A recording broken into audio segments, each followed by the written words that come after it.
জয় রাধা গোবিন্দ। বাংলা নববর্ষের সবাইকে শুভেচ্ছা জানাই। আজ আমাদের গ্রামের এক নিমন্ত্রিত বাড়ি, যেখানে অষ্টম প্রহর ব্যাপী ভগবানের নাম গান চলছিল। আমি সেখানে পৌঁছে গেছিলাম।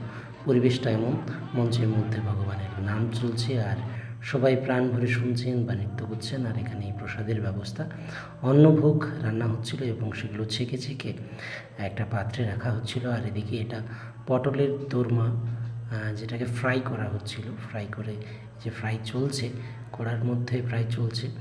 আর এটা ফ্রাই করার পরের অবস্থা। পনিরটা বালতিতে সাজানো হচ্ছে। আসলে এখানে বিভিন্ন খাবারের স্টোর করে রাখা হচ্ছিল, যেগুলো পরিবেশিত হচ্ছে।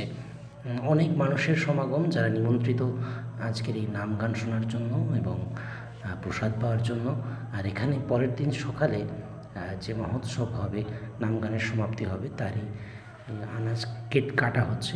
আর এখানে মানুষ সন্ধেবেলায় যারা নিমন্ত্রিত ছিলেন তারা বসে খাচ্ছেন, তাদের খাবার পরিবেশন হচ্ছে। বহু মানুষের সমাগম। সম্পূর্ণ নিরামিষ পদ এখানে রান্না ছিল। এই যে সবজি কাটা আর খাবার অংশগুলো আমি কিছু কিছু দেখাচ্ছি, আর এরপরেই আমিও খেতে বসবো। আজকের প্রসাদে কী কী ছিল আমি সেটাই আপনাদেরকে এখন দেখাবো। প্রথমেই আমরা বসে গেছিলাম, আর প্রত্যেকের জন্য একটা করে জলের বোতল দেওয়া হচ্ছিল। তারপরেই পৌঁছে গেল প্লেট, কাগজের প্লেট। তারপরে লবণ দিয়ে গেল এবং ওই যেটা পটলের দোরমা ভেজে রাখা ছিল, আমি এক কামড় দিলাম, খেতে খুবই সুন্দর লাগছিল। তারপরে চলে এলো একদম ঝুরঝুরে রাইস এবং সাথে মটর পনির। এই কম্বিনেশনটা দারুণ, খেয়ে খুব ভালো লাগলো। তারপরেই অন্ন, যেটাকে বলা হয়, এই অষ্টমপ্রহরিক ভাষায় ভাতকে অন্ন বলে ডাকা হয়।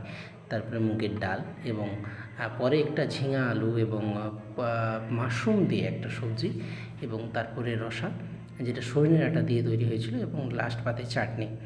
এই ছিল আজকের আয়োজন। আবার কখনো আপনাদের সাথে দেখা হবে নতুন কোনো ব্লগে। ততক্ষণের জন্য ভগবানের নাম যোগ করতে থাকুন সৎ উপায়ে, কারো কোনো ক্ষতি না করে। নমস্কার।